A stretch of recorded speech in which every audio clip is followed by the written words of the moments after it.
Informasi lainnya, saudara, sebuah mobil tim sukses calon bupati diduga dibakar di Desa Senebuk Puluh, Kecamatan Darul Aman, Aceh Timur pada Selasa pagi.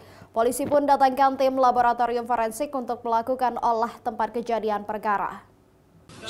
Inilah detik-detik sebuah mobil jenis minibus terbakar pada Selasa menjelang pagi di Desa Senebuk Puluh, Aceh Timur. Mobil itu diduga dibakar oleh orang tak dikenal.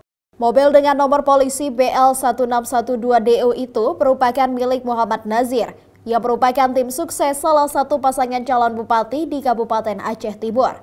Peristiwa itu terjadi saat mobil terparkir di samping rumah Nazir, kemudian terdengar suara mencurigakan, sehingga kemudian pemilik mobil keluar dan melihat bagian depan mobil mengeluarkan percikan api.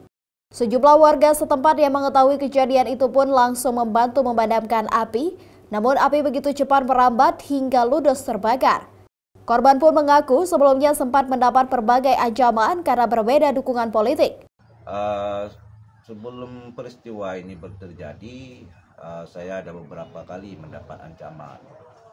Karena feeling saya ini berkaitan dengan politik. Ini saya yakin 100% ini ada kaitan dengan politik yang sedang berjalan di Aceh Timur.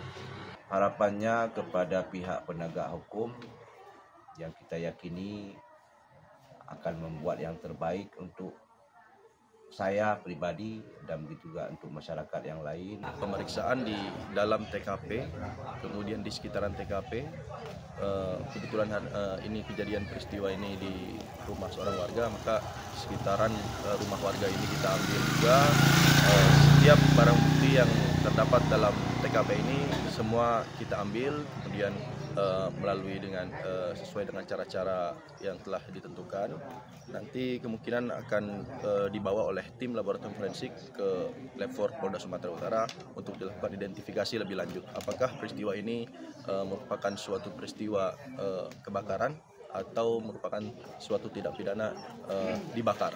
Polisi pun telah melakukan olah tempat kejadian perkara dan telah mengumpulkan sejumlah alat bukti untuk diperiksa di laboratorium forensik Polda Sumatera Utara. Hingga kini polisi pun terus melakukan penyelidikan dan pengembangan lebih lanjut untuk mengungkap kasus tersebut. Zikri Maulana, Kompas TV, Aceh Timur.